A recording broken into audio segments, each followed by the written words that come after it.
muli. Ngunit ngayon, ang nakikita niya lang ay isang Altamirano. Isang bahagi ng mundong sumira sa kanila. Ikaw, Lee. Nagsimula si Ara, ang boses niya ay nanginginig ngunit puno ng lason. Pamilya mo kayong lahat, Lee. Itinaas niya ang kanyang kamay at itinuro ang larawan, pagkatapos ay ibinalik ang tingin kay Javier. Pare-pareho lang kayo. Ang bawat salita ay parang isang sampal. Ang pagkalito sa mukha ni Javier ay dahan-dahang napalitan ng sakit. Hindi niya maintindihan at ang kawalan niya ng alam ang mas lalong nagpagalit kay Ara. Hindi na niya hinintay ang sagot nito. Mabilis siyang tumalikod at naglakad palayo, ang bawat hakbang ay mabigat. Bawat hakbang ay palayo sa kasinungalingan, palayo kay Javier. Habang tinatahak niya ang pasilyo pabalik sa ingay, isang bagay lang ang malinaw sa kanya, tapos na ang laro. At sa pagkakataong ito, sisiguraduhin niyang siya ang mananalo, hindi para sa pera, kundi para sa katarungan. Pare-pareho lang kayo. Ang mga salitang iyon ay parang mga basag na bubog na paulit-ulit na tumutusok sa isipan ni Javier. Iniwan siya ni Ara sa pasilyo, nakatayo sa harap ng family portrait ng mga Sandoval, na may daladalang isang tanong na walang sagot. Anong nangyari? Ano ang nagbago? Ang biyahe pa uwi mula sa party ng mga Sandoval ay ang pinakatahimik at pinakamabigat na naranasan niya. Si Ara ay nakaupo sa tabi niya, nakatingin sa labas ng bintana, ang katawan ay naninigas. Ang babaeng nakasama niya sa kubo, ang babaeng dahan-dahang nagbubukas ng sarili sa kanya, ay biglang nawala. Ang pumalit dito ay isang estrangherang puno ng galit na hindi niya maintindihan. Sa mga sumunod na araw, sinubukan niyang kausapin ito. Tumawag siya. Hindi nito sinasagot. Nag-text siya. Ang mga reply, kung mayroon man, ay iisang salita lang. Okay. Hindi. Bawat mensahe ay parang isang ladrilyo na idinadagdag sa isang pader na itinatayo nito sa pagitan nilang dalawa. Isang pader ng pighati. May problema ba tayo, Ara? Text niya isang gabi, hindi na matiis ang pananahimik nito. Ang sagot ay dumating pagkatapos ng isang oras. Wala. Ginagawa ko lang ang trabaho ko. Trabaho. Bigla, ang kanilang kasunduan ay naging isang malamig na transaksyon na naman. Ang halik, ang mga kwentuhan, ang paglalaro ng chess kasama si Bunso, lahat ng iyon ay tila binura. Ang sitwasyon ay lalong lumala nang kailanganin nilang dumalo sa isang charity event na inorganisa ng isa sa mga pinakamalaking kliyente ng Altamirano Holdings. Ito ay isang mahalagang gabi. Kailangan niyang ipakita ang isang matatag na imahe. Kailangan nilang magmukhang isang masayang magkasintahan. Susunduin kita ng alas 7, text niya kay Ara. Magsuot ka ng pormal. Okay ang tanging sagot nito. Alas 7:30, nasa labas na siya ng eskinita nila Ara. Lumabas ito mula sa dilim at halos hindi napigilan ni Javier ang mapamura. Hindi ito nakasuot ng bestida. Nakasuot ito ng kupas na maong, isang maluwag na t-shirt na may pangalan ng isang rock band at ang kanyang lumang sapatos na goma. Ang itsura nito ay isang malinaw na mensahe. Isang malaking fuck you sa kanya at sa mundo niya. Ara, ano to? Tanong niya, sinusubukang kontrolin ang inis sa kanyang boses. Hindi ka pwedeng magsuot niyan. Bakit hindi? Walang emosyong sagot nito habang sumasakay sa kotse. Sabi mo maging ako. Eto ako. Sa buong event, naramdaman ni Javier na para siyang may dalang isang granada na malapit ng sumabog. Ang mga tingin ng mga tao, ang mga bulungan, ang pagkunot ng noo ng kanyang business associate nang ipakilala niya si Ara. At si Ara? Tila wala itong pakialam.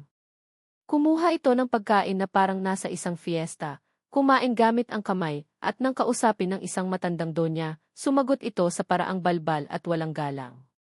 Sinasadya niya ang lahat. Sinisira niya siya. Pabalik sa kotse, hindi na napigilan ni Javier ang kanyang galit. Hinampas niya ang manibela. Ano bang problema mo, ha? Sigaw niya. Kung galit ka sa akin, sabihin mo. Huwag mo akong sirain sa harap ng mga taong importante sa akin.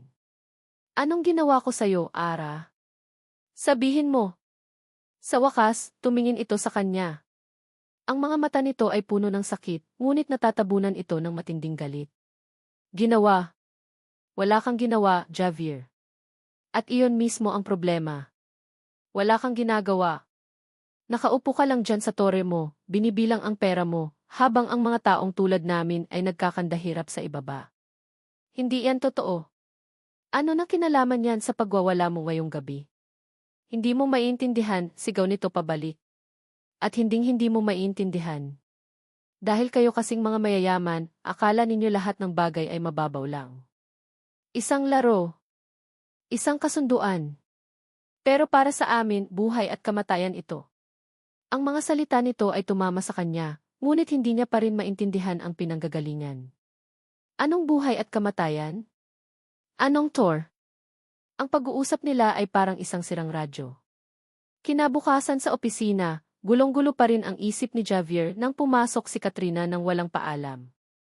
May dala itong isang folder. Javier, I'm worried about you, sabi nito, ang boses ay puno ng peking pag-aalala. Alam kong ayaw mong makialam ako, pero I think you need to see this. Inilapag nito ang folder sa kanyang mesa. Sa loob ay mga printout ng mga text messages. Mga text messages na di umano ay galing sa cellphone ni Ara. Friend, ang dali lang talagang maloko ng mga mayayaman. Konting pa-cute lang, bibigay na. Malaki ang nakuha ko. Sapat na para sa operasyon. Pagkatapos nito, bye-bye na sa kanya. Gagamitin ko lang siya. Pagkatapos ng 6 na buwan, ako naman ang may hawak ng pera. Tinitigan ni Javier ang mga salita. Ang bawat letra ay parang lason na unti-unting pumapatay sa anumang natitirang pagtitiwala sa kanyang puso. Totoo man o hindi, ang mga salitang ito ay umaayon sa biglaang pagbabago ni Ara. Ito ba ang dahilan? Pera lang ba talaga ang lahat? I'm sorry, Javier, malambing na sabi ni Katrina, hinahaplos ang kanyang balikat. Ayoko lang makita kang nasasaktan at nagagamit ng isang gold digger. Ang sakit na naramdaman ni Javier ay napalitan ng isang mapait na pagtanggap. Siguro nga ay tama ang lahat. Si Lola, si Katrina, ang buong mundo. Siya lang ang tanga na naniwala na mayroong higit pa sa kanilang kasunduan. Siya lang ang umasa. Nang gabing iyon, pinuntahan niya si Ara. Naabutan niya itong nag-aayos ng makina ng kanyang jeepney, ang mga kamay ay puno ng grasa. Ang Ara na una niyang nakilala. Hindi na niya sinubukan pang maging malumanay. Nakita ko ang mga text mo, malamig niyang sabi. Tumingala si Ara, ang mga mata ay nagtatanong. Ang usapan natin sa ibang tao, paglilinaw ni Javier. Ang pag-uusap ninyo tungkol sa pera ko. Nakita niya ang gulat sa mukha ni Ara, na mabilis nitong tinago sa likod ng isang matigas na ekspresyon. Hindi ito nagsalita. Hindi ito nag-deny. Ang pananahimik nito ay parang isang pag-amin. Napabuntong hininga si Javier, isang buntong hininga ng pagkatalo at pagkasuklam.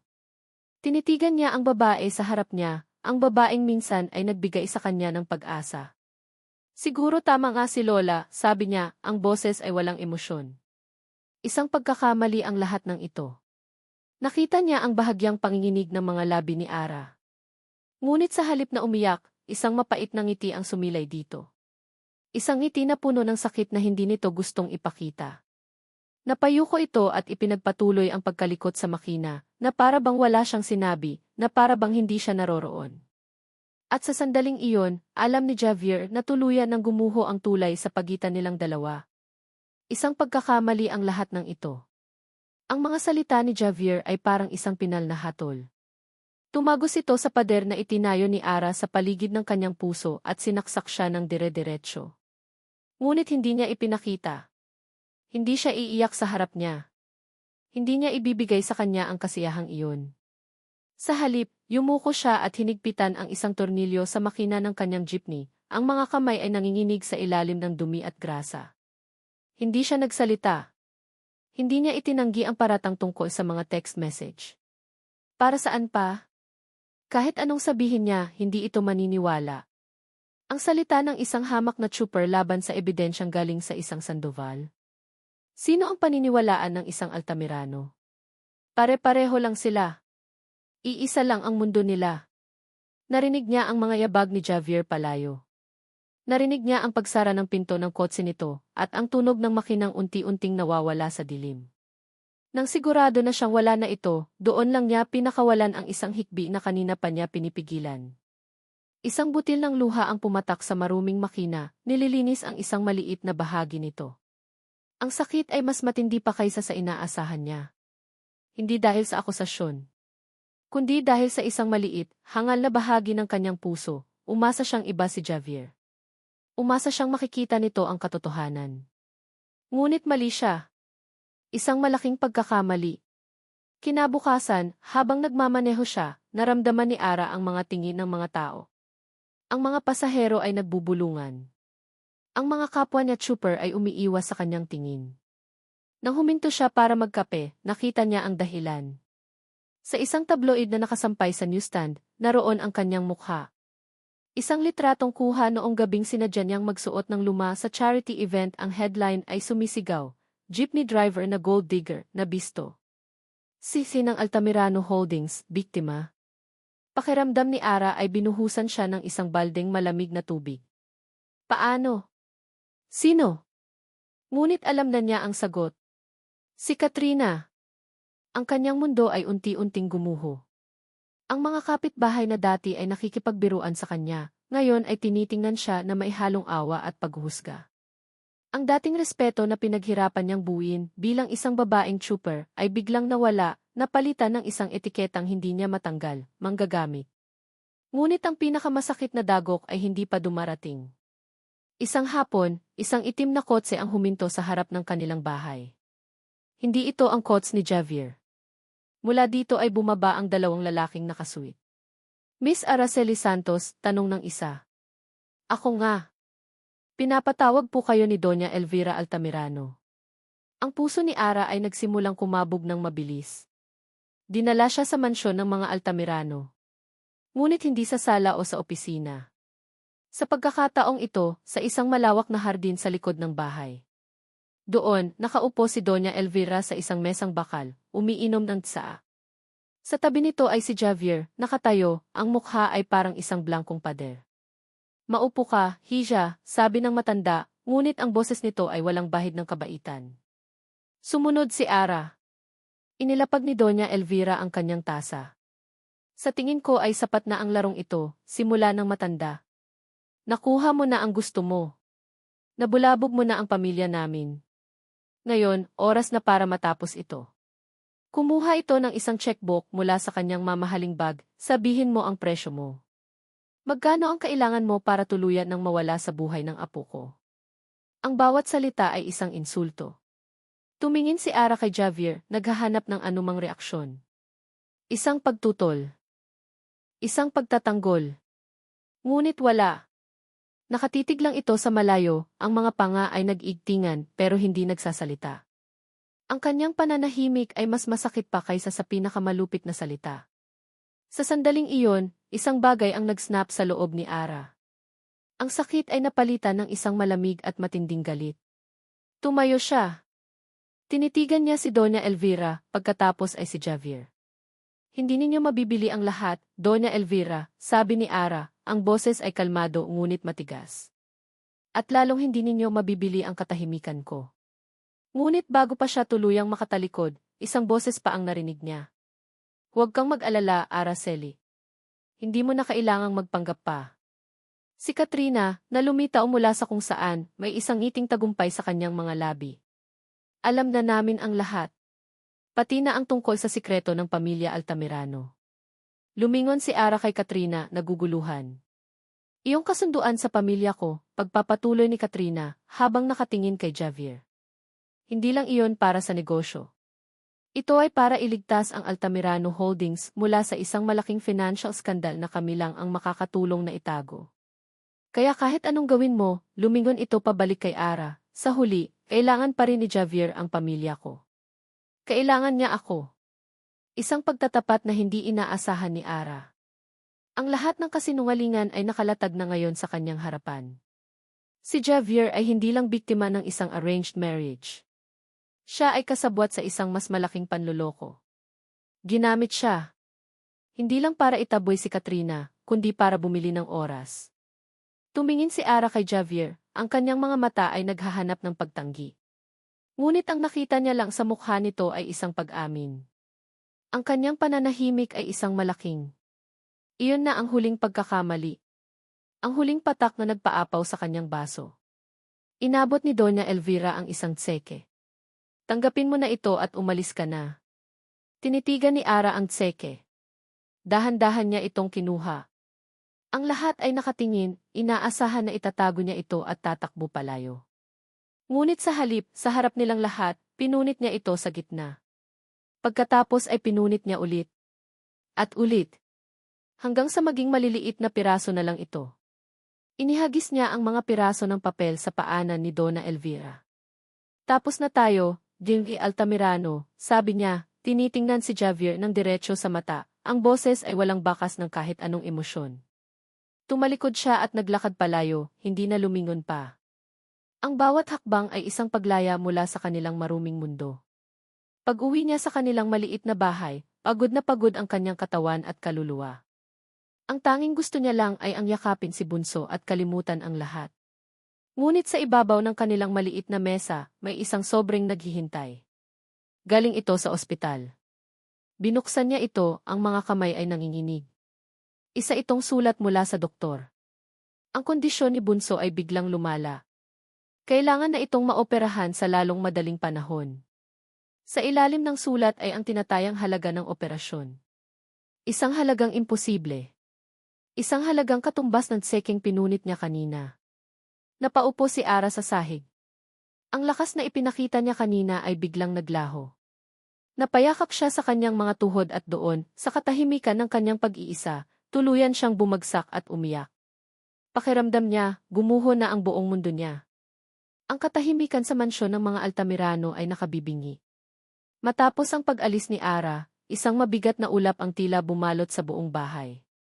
Si Doña Elvira ay kontento na. Si Katrina ay nagtagumpay. Ngunit si Javier, sa bawat pagdaan ng oras, ay nararamdaman ang isang lumalaking guwang sa kanyang dibdib. Isang guwang na hindi mapupunan ng kahit anong kasunduan sa negosyo o ng pag-apruba ng kanyang pamilya. Pinanood niya si Ara na maglakad palayo, ang likod nito ay tuwid, puno ng pride kahit sa gitna ng pagkawasak. Pinanood niya itong punitin ang tseke na simbolo ng lahat ng kinamumuhian nito sa kanila. At pinanood niya ang sarili niya na manatiling tahimik, isang duwag na nakakulong sa sarili niyang haula. Sa kanyang opisina, tinitigan niya ang punit-punit na kontrata na dati ay pinirmahan ni Ara. Ang pirma nito ay nandoon pa rin, isang paalala ng simula ng lahat ng gulo. Ngunit hindi nagalit ang nararamdaman niya. Pagsisisi. Malalim at nakalulunod na pagsisisi. Bakit hindi siya nagsalita? Dahil ba sa takot sa kanyang lola? O dahil sa katotohanang sinabi ni Katrina tungkol sa problema sa pananalapi ng kanilang kumpanya? Totoo iyon. May problema sila, isang malaking problema na ang alyansa lang sa mga Sandoval ang makapagliligtas. Iyon ang responsibilidad niya bilang isang Altamirano. Ngunit habang inaalala niya ang mga nangyari, may mga bagay na hindi magkakatugma. Ang biglaang pagbabago ni Ara matapos ang party sa bahay ng mga Sandoval. Ang perpektong tiyempo ng paglabas ng mga peking text messages. Ang paraan ng pagsasalita ni Katrina noong una itong pumunta sa lugar ni Ara, na para bang may alam itong isang sikreto. Ano ang gagawin mo kapag nalaman ni Javier ang sikreto ng pamilya mo? Itanong mo sa tatay mo. Kung nasaan man siya ngayon. Baka may maikwento siya tungkol sa mga dati niyang amo. Dati niyang amo. Sino? Isang ideya ang biglang pumasok sa isip ni Javier. Isang ideyang napakalayo ngunit biglang nagkaroon ng katuturan. Kinuha niya ang kanyang cellphone at tinawagan ang kanyang private investigator, isang taong pinagkakatiwalaan niya na hiwalay sa security team ng kanyang lola. Robert, kailangan ko ng pabor, sabi ni Javier. Gusto kong alamin mo ang lahat tungkol sa pamilya ni Araceli Santos. Partikular na, ang trabaho ng kanyang ama, mga 10 hanggang 15 taon na ang nakalipas. Habang naghihintay ng resulta, sinubukan ni Javier na puntahan si Ara. Ngunit wala na ito sa tinitirhan nila. Sabi ng landlord, bigla na lang daw itong umalis kasama ang kapatid. Walang nakakaalam kung saan ito nagpunta. Ang pagkawala nito ay lalong nagpatindi sa kaba sa kanyang dibdib. Nagsimula siyang mag-imbestiga sa sarili niyang paraan. Pinuntahan niya ang IT department ng kanilang kumpanya at palihim na ipina-review ang mga footage sa labas ng kanyang opisina noong araw na ibinigay sa kanya ni Katrina ang folder. At doon nakita niya. Si Katrina, bago pumasok sa kanyang opisina, ay may kausap sa telepono. Base sa oras at sa reaksyon nito, halatang-halata na ito ang nag-leak ng kwento sa tabloid. Ang bawat piraso ng ebidensya ay nagtuturo sa isang konklusyon, si Katrina ay nagsisinungaling. Minamanipula niya ang lahat. Ngunit bakit? Ano ang makukuha nito sa pagsira kay Ara? Ang sagot ay dumating makalipas ang 2 araw, sa isang tawag mula kay Robert. Sir Javier, nakuha ko na ang impormasyon, sabi ng investigador. Ang ama ni Araceli, si Mang Lito Santos, ay namatay 5 taon na ang nakalipas dahil sa atake sa puso. Pero bago iyon, ang huli niyang naging trabaho ay bilang family driver. Kaninong pamilya, tanong ni Javier, ang puso niya ay kumakabog. Nagkaroon ng sandaling katahimikan sa kabilang linya bago sumagot si Robert. Sa pamilya Sandoval po, sir. Napaupo si Javier. Ang lahat ng hangin ay tila nawala sa kanyang baga. Sandoval. Kaya pala. May isa pa po, sir, pagpapatuloy ni Robert. Natanggal siya sa trabaho dahil sa isang akusasyon ng pagnanakaw. Isang diamond necklace daw na pag-aari ng anak na babae ni Amy Sandoval. Hindi naman siya nakulong dahil walang matibay na ebidensya, pero nasira ang pangalan niya. Hindi na siya nakahanap ng disenteng trabaho pagkatapos noon. Diamond necklace. Anak na babae. Si Katrina. Ang buong larawan ay nabuo na sa isip ni Javier, isang larawang puno ng kasinungalingan at kalupitan. Naunawaan na niya ang lahat. Ang galit ni Ara. Ang pader na itinayo nito. Ang sakit sa mga mata nito nang tingnan siya sa tabi ng family portrait ng mga Sandoval. Hindi siya galit dahil sa pera. Galit ito dahil ang lalaking minamahal niya ay nakatakdang pakasalan ang taong nagmula sa pamilyang sumira sa kanila. Isang matinding galit ang naramdaman ni Javier.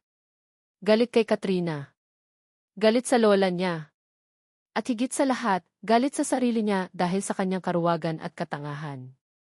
Robert, hanapin mo ang mga kasambahay na nagtrabaho para sa mga Sandoval noong panahong iyon, utos ni Javier, ang boses ay matigas at puno ng determinasyon. Lalo na yung mga natanggal o umalis pagkatapos ng insidente. Hanapin mo sila. Kailangan kong malaman ang totoong nangyari. Ibinaba niya ang telepono. Tumayo siya at tumingin sa labas ng bintana ng kanyang opisina. Mula sa itaas, ang mga tao ay parang mga langgam lang. Ngunit ngayon, alam niyang hindi. Bawat isa ay may kwento, may pangarap, may sakit.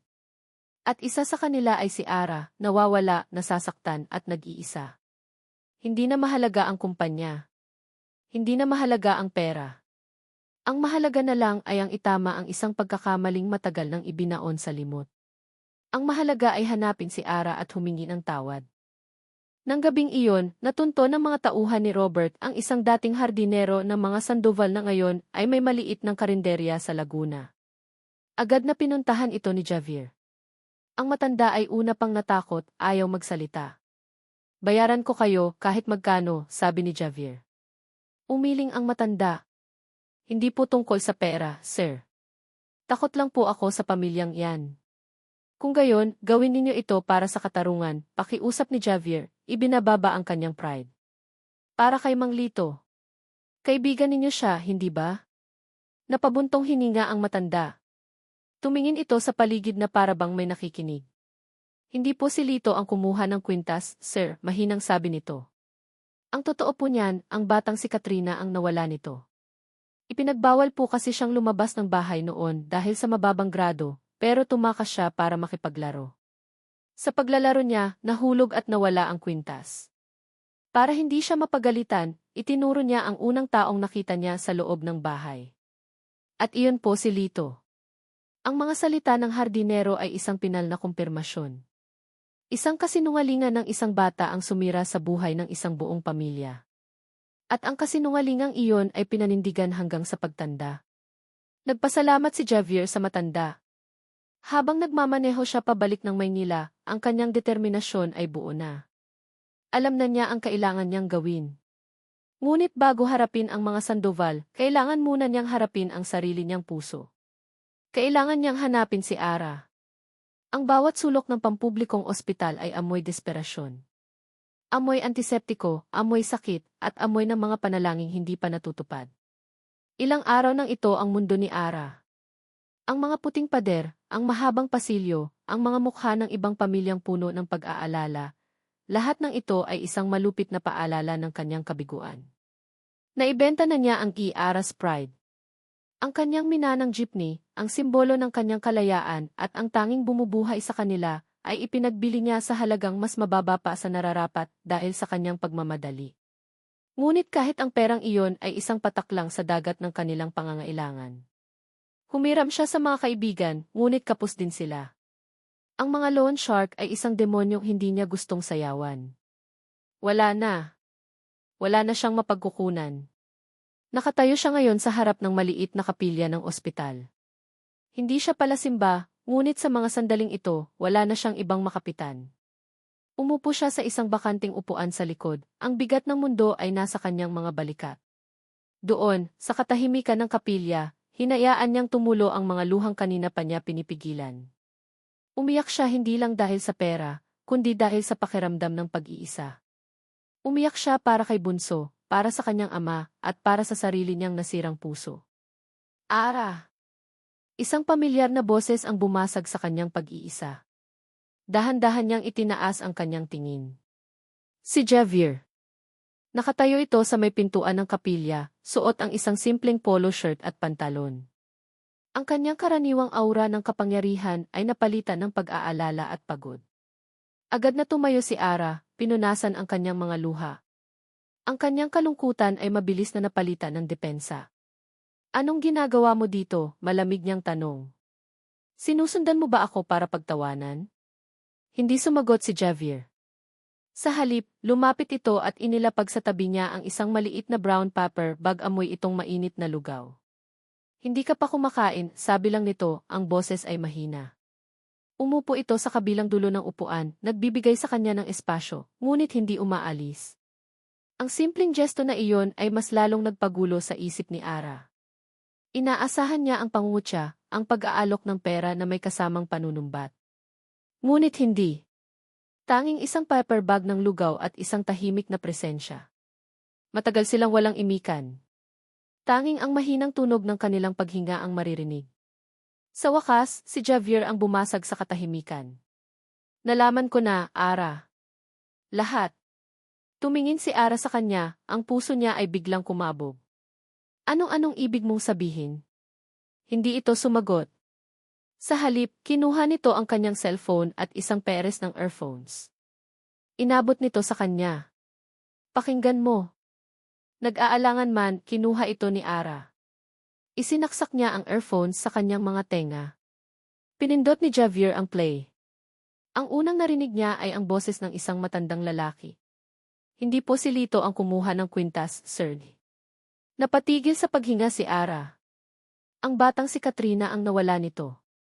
Ipinagbawal po kasi siyang lumabas ng bahay noon dahil sa mababang grado, pero tumakas siya para makipaglaro. Sa paglalaro niya, nahulog at nawala ang kwintas. Para hindi siya mapagalitan, itinuro niya ang unang taong nakita niya sa loob ng bahay. At iyon po si Lito. Bawat salita ng matandang hardinero ay parang isang kulog na yumanig sa buong pagkatao ni Ara.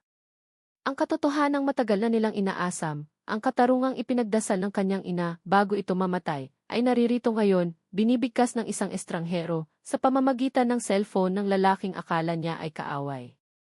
Tinanggal niya ang earphones, ang kanyang mga kamay ay nanginginig. Tumingin siya kay Javier, ang kanyang mga mata ay nanlalaki, puno ng hindi makapaniwalang mga tanong. Paano? Halos pabulong niyang tanong. Nag-imbestiga ako, simpleng sagot ni Javier. Nagsimula akong magduda pagkatapos ng party.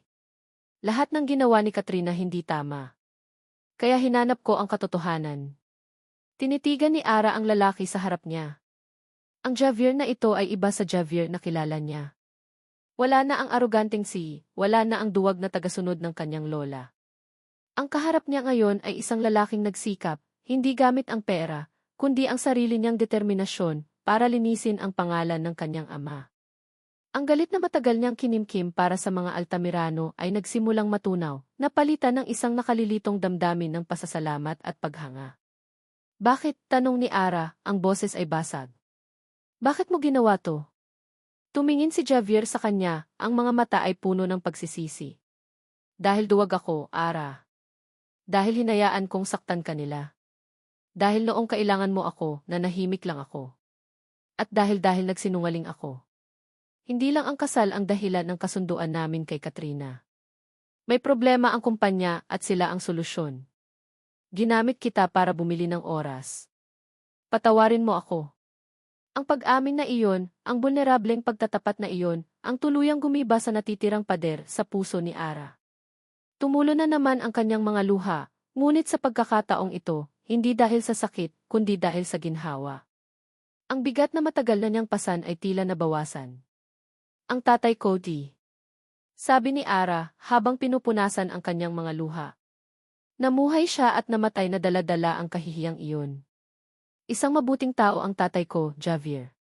Alam ko, sabi ni Javier, ang boses ay puno ng simpatya. Lumapit ito at sa unang pagkakataon, ito naman ang nag-abot ng kamay, hindi para sa isang kasunduan, kundi para sa isang alok ng suporta. Hindi ko na maibabalik ang nakaraan, Ara. Pero pwede nating subukang itama ang hinaharap. Hindi niya kinuha ang kamay nito. Hindi pa niya kaya. Masyadong maraming sugat ang kailangan pang maghilom. Ngunit sa unang pagkakataon sa loob ng maraming araw, nakaramdam siya ng isang maliit na sinag ng pag-asa. Biglang nagring ang cellphone ni Ara. Isang nurse. Mabilis niya itong sinagot. Ang kanyang mukha ay biglang namutla. Ano nang nangyari? Agad na tanong ni Javier nang ibaba niya ang tawag. Si Bunso, sabi ni Ara, ang boses ay nanginginig. Kailangan na siyang isalang sa emergency surgery. Bumabagsak ang vital signs niya. Ang panandaliang pag-asa ay muling napalitan ng takot. Napayuko si Ara, napahawak sa kanyang ulo. Wala akong pera, Javier. Naibenta ko na ang jeep. Wala na. Anong gagawin ko? Tumingin si Javier sa kanya, ang kanyang mukha ay seryoso at determinado. Hindi ka nag-iisa, Ara. Hinawakan nito ang kanyang mga balikat. Tumingin ito ng diretso sa kanyang mga mata. Kasama mo ako dito. At sa pagkakataong ito, hindi niya naramdaman ang pagtanggi. Ara, alam kong huli na, pero tulungan mo akong itama ang lahat, sabi ni Javier, ang boses ay puno ng sinseridad. Para sa tatay mo. Para kay Bunso. Para sa atin. Tumingin si Ara sa mga mata ni Javier. Sa kabila ng lahat ng sakit at kasinungalingan, nakita niya roon ang katotohanan. Isang katotohanang mas malakas pa sa pera, kapangyarihan, o pangalan ng pamilya. Isang katotohanang handa na niyang paniwalaan. Dahan-dahan tumango siya. Ang unang ginawa ni Javier pagkaalis nila sa kapilya ay hindi ang magplano ng paghihiganti. Kinausap niya ang pinakamagaling na surgeon sa ospital. Ginamit niya ang kanyang personal na pondo, hindi ang pera ng Altamirano Holdings, para bayaran ang lahat ng kailangan para sa operasyon ni Bunso. Walang tanong, walang kondisyon. Ito ang unang hakbang. Isang maliit na pagtatama sa isang napakalaking pagkakamali. Habang naghihintay sila sa labas ng operating room, nakaupo si Ara sa tabi niya, tahimik. Wala nang pader sa pagitan nila, tanging isang marupok na pag-unawa at isang shared na pag-aalala. Javier, basag ni Ara sa katahimikan. Salamat. Wala iyon, sagot niya. Kulang pa ito. Nang sabihin ng doktor na stable na si Bunso at matagumpay ang operasyon, isang bigat ang nawala sa kanilang mga dibdib. Ngunit alam ni Javier na hindi pa tapos ang laban. Mayroon pa siyang huling kailangang gawin. Ara, sabi niya, hinawakan ang kamay nito. Samahan mo ako ngayong gabi. Saan? Sa party para sa merger ng Altamirano at Sandoval, sabi niya, ang kanyang mga mata ay seryoso. Kailangan kong tapusin ito. At gusto kong nandoon ka kapag ginawa ko. Ang grand ballroom ng isang 5-star hotel ay kumikinang sa ilalim ng mga dambuhalang chandelier. Ang mga makapangyarihang pangalan sa mundo ng negosyo at politika ay naroroon, lahat ay nakangiti, nag-iinuman ng mamahaling champagne. Para kay Javier, ang buong lugar ay amoy kasinungalingan. Pumasok sila ni Ara. Si Ara ay nakasuot ng simpleng bestidang ipinahiram ng isang nurse, ngunit sa paningin ni Javier, mas nagniningning ito kaysa sa lahat ng diamante sa silid na iyon. Ang paghawak niya sa kamay nito ay hindi na bahagi ng isang kontrata. Ito ay isang deklarasyon. Agad silang sinalubong ng nanlilisik na mga mata ni Doña Elvira at ng mapanuyang ngiti ni Katrina. Anong ginagawa ng babaeng yan dito? Malamig na tanong ng kanyang lola. Kasama ko siya, matigas na sagot ni Javier. Javier, anong kalokohan ito? Singit ng kanyang ama, halatang nahihiya. Ang mga Sandoval ay narito. Ang mga kasosyo natin. Huwag kang gumawa ng eksena. Ngunit huli na. Dahil iyon mismo ang plano niya. Umakyat sa entablado ang kanyang ama para simulan ang programa. Tonight, we are not just celebrating a merger of two companies, masayang pahayag nito. We are celebrating the union of two great families. The Altamiranos and the Sandovals. Palakpakan ang mga tao. Ngunit bago pa man maipakilala ng kanyang ama si E. Sandoval, umakyat si Javier sa entablado at kinuha ang mikropono mula sa kamay nito. Anak, anong ginagawa mo? Gulat na tanong ng kanyang ama. Hindi siya pinansin ni Javier. Hinarap niya ang daan-daang bisita. Ang kanyang puso ay kumakabog ng malakas sa kanyang dibdib, ngunit ang kanyang boses ay matatag nang siya ay magsalita. Magandang gabi sa inyong lahat, simula niya. Patawarin ninyo ako, ngunit may mas mahalaga tayong kailangang pag-usapan kaysa sa negosyo. Tumingin siya sa pamilya Sandoval, partikular kay Katrina, na ngayon ay nakatayo na, ang mukha ay puno ng pagtataka at kaba. Lahat kayo ay narito para ipagdiwang ang pagsasama ng dalawang pamilya, pagpapatuloy ni Javier. Pero paano kung sabihin ko sa inyo na ang pundasyon ng isa sa mga pamilyang iyan ay itinayo sa isang malaking kasinungalingan? Nagsimula ang bulungan sa mga bisita. Nakita niya ang galit sa mukha ng kanyang lola. Javier, bumaba ka dyan, sigaw nito, ngunit hindi niya ito pinansin. Kinuha niya ang kanyang cellphone at ikinonekta ito sa sound system ng ballroom. Mayroon akong ipaparinig sa inyo. Ito ang boses ng dating hardinero ng mga Sandoval. Pinindot niya ang play. Ang boses ng matanda ay umalinggaw sa buong silid, malinaw at hindi maikakaila. Hindi po si Lito ang kumuha ng kwintas, sir, ang batang si Katrina ang nawala nito, itinuro niya ang unang taong nakita niya. At iyon po si Lito. Isang nakabibinging katahimikan ang bumalot sa buong ballroom. Ang lahat ng mga mata ay napunta kay Katrina. Ang mukha nito ay putlang-putla na parang isang papel. Hindi totoo yan. Kasinungalingan, sigaw ni Katrina, ang boses ay nanginginig at puno ng pagkasuklam. Bayaran ang taong yan. Kung kasinungalingan, bakit hindi natin tanungin ang iba pang mga kasambahay na bigla na lang nawala matapos ang insidente, hamon ni Javier. Handa akong dalhin sila lahat dito para magsalita. Ang ama ni Katrina ay sumugod sa entablado. How dare you? This is slander. Ngunit ang pinsala ay nagawa na. Ang mga mukha ng mga bisita ay puno ng paghusga. Ang perpektong imahe ng mga Sandoval ay nabasag sa isang iglap. Sa gitna ng kaguluhan, nakita ni Javier si Ara na dahan-dahang naglalakad patungo sa kinaroroonan ni Katrina. Ang mga mata ni Ara ay puno ng sakit at galit na naipon sa loob ng maraming taon. You ruined my father's life, mahinang sabi ni Ara, sapat lang para marinig nilang malapit. You ruined my family. Wala akong kasalanan, pagtanggi ni Katrina. At sa harap ng daan-daang tao, itinaas ni Ara ang kanyang kamay at isang malutong na sampal ang lumapat sa pisngi ni Katrina. Ang tunog ay umalinggaw sa tahimik na ballroom. Isang kolektibong gasp ang narinig mula sa mga tao. Hinawakan ni Katrina ang kanyang namumulang pisngi, ang mga mata ay nanlalaki sa gulat at kahihiyan. Si Doña Elvira ay sumugod kay Javier. Ano nang ginawa mo? Sinira mo ang pamilya natin. Sinira mo ang kumpanya. Tinitigan ni Javier ang kanyang lola. Hindi, lola. Kayo ang sumira dito. Matagal na. Noong mas pinili ninyo ang pera at kapangyarihan kaysa sa tama. Ibinaba niya ang mikropono. Tinalikuran niya ang kanyang ama, ang kanyang lola, at ang lahat ng yaman at kapangyarihan na kinakatawan nila. Naglakad siya papalapit kay Ara, na nakatayo pa rin sa harap ni Katrina, ang mga balikat ay nanginginig ngunit ang ulo ay taas noo. Hinawakan niya ang kamay ni Ara. Ang kamay na dati ay puno ng grasa mula sa makina ng jeep, ang kamay na gumabay sa kanyang kapatid, ang kamay na sumampal para sa katarungan. Tara na, mahinang sabi niya. Magsimula tayo ulit. Tumango si Ara, ang mga luha ay dumadaloy sa kanyang mga pisngi, ngunit sa pagkakataong ito, mga luha ito ng paglaya.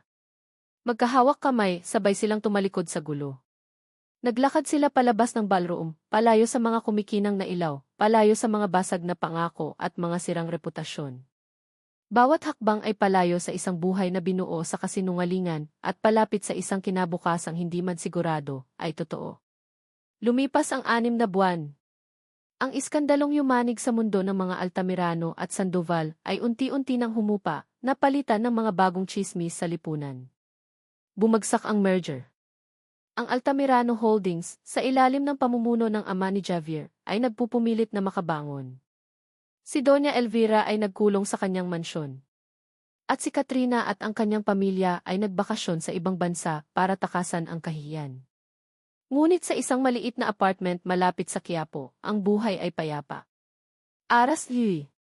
Pinanood ni Ara si Bunso na nagpapatakbo ng isang maliit na laruang kotse sa sahig. Ang kapatid niya ay malusog na ngayon. Ang maputla nitong balat ay napalitan ng malusog na kulay, at ang kanyang mga tawa ay pumupuno sa bawat sulok ng kanilang bagong tahanan. Ang peklat mula sa operasyon sa dibdib nito ay isang paalala, hindi ng sakit, kundi ng pag-asa at ng isang hindi inaasahang tulong. Mula sa kusina, naamoy niya ang pamilyar na amoy ng pritong isda. Ngunit hindi siya ang nagluluto. Lumingon siya at nakita si Javier, nakatayo sa harap ng kalan, suot ang isang lumanyang apron, at seryosong-seryosong nakatingin sa niluluto na parabang ito ay isang multimilyon peso deal. Napangiti si Ara. Ito ang bagong Javier. Ang lalaking tumalikod sa kanyang yaman at pangalan. Pagkatapos ng gabi ng iskandalo, tinanggalan siya ng lahat ng mana at posisyon sa kumpanya. Ngayon, siya ay isang ordinaryong tao, namumuhay sa sarili niyang ipon, at natututong mabuhay sa isang mundong simple. Malapit nang masunog yan, biro ni Ara. Napapitlag si Javier at mabilis na hinango ang isda. Hindi, Perfecto, sabi nito, kahit na medyo tostado ang isang bahagi. Tumawa si Ara. Sa loob ng 6 na buwan, nasaksihan niya ang pagbabago ni Javier. Nakita niya itong malito sa pagsakay ng bus. Nakita niya itong pawisan habang nagbubuhat ng mga binili nila sa palengke. At nakita niya itong maging Kuya Javier na laging nagpapatawa kay Bunso. Hindi niya sinusubukang bilhin ang pagmamahal nila. Pinaghihirapan niya ito araw-araw. Javier's Z. Inihain ni Javier ang kanin at isda sa mesa. Ang simpleng pagkain na ito ay mas masarap pa kaysa sa lahat ng mararangyang bankwet na napuntahan niya. Dahil dito, sa maliit na apartment na ito, naramdaman niya ang salitang itahanan sa unang pagkakataon. Tinalikuran niya ang lahat ng yaman niya, at sa halip ay natagpuan niya ang isang bagay na mas mahalaga. Natagpuan niya ang sarili niya. Isang hapon, isinama siya ni Ara sa sementeryo. Sa harap ng isang simpleng puntod na may pangalang Tilito Santos, tumayo sila ng tahimik. Walang magarbong bulaklak na dala si Javier. Tanging isang puting rosas lang na pinulot niya sa daan. Inilapag niya ang bulaklak sa puntod. Pasensya na po, mahina niyang sabi, hindi sigurado kung para kanino, para kay Mang Lito o para kay Ara. Patawad po sa lahat. Naramdaman niya ang paghawak ni Ara sa kanyang kamay. Isang mainit at matatag na paghawak. Matagal ka na niyang pinatawad, bulong ni Ara. At sa mga matang iyon, nakita ni Javier ang pagpapatawad na matagal na niyang hinahanap. Ngayon, mayroon na siyang maliit na trabaho bilang isang financial consultant sa isang startup company. Maliit ang sahod kumpara dati, ngunit sapat na. Sapat na para makatulong sa upa, sa pagkain, at para mabilhan ng komik si Bunso. At higit sa lahat, sapat na para bigyan siya ng kapayapaan ng isip. Ara Ampersand Javier's Z. Isang hapon, natapos na ang pagkukumpuni sa isang segundamanong jeepney na binili ni Ara mula sa kanyang naipon at sa tulong ni Javier. Hindi na ito ang Di Ara's Pride. Ang pangalan na nakapinta sa gilid ngayon ay Bagong Simula. Muling bumalik si Ara sa pamamasada, ngunit iba na ngayon.